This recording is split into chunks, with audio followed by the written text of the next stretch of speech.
Em đẹp không cần son phấn, duyên thầm sinh thật xinh rất hiền.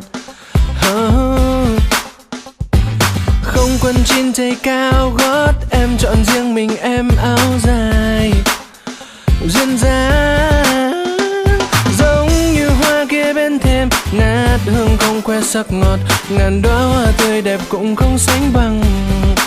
Dì dào tung bay tà áo dài, em phụ nữ Việt, anh lên bao dạng người phương Đông. Người đẹp sáng xinh hay vì anh đang ngập tràn hạnh phúc, bên em bừng lên khúc xuân xanh ngời. Người con gái Việt mặc chiếc áo dài, đẹp khắp bốn phương, một nét Á Đông.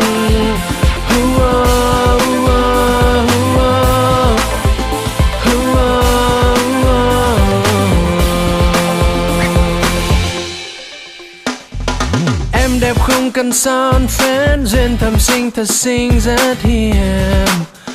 Yeah. Không quần jean giày cao gót, em chọn riêng mình em áo dài. Duyên dáng giống như hoa kia bên thềm, ngát hương không khoe sắc ngọt, ngàn đóa hoa tươi đẹp cũng không sánh bằng.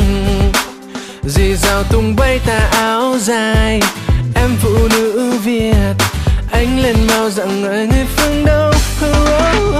Người đẹp sáng xinh hay vì anh đang ngập tràn hạnh phúc, bên em bừng lên khúc xuân xanh ngời. Người con gái Việt mặc chiếc áo dài, đẹp khắp bốn phương, một nét Á Đông.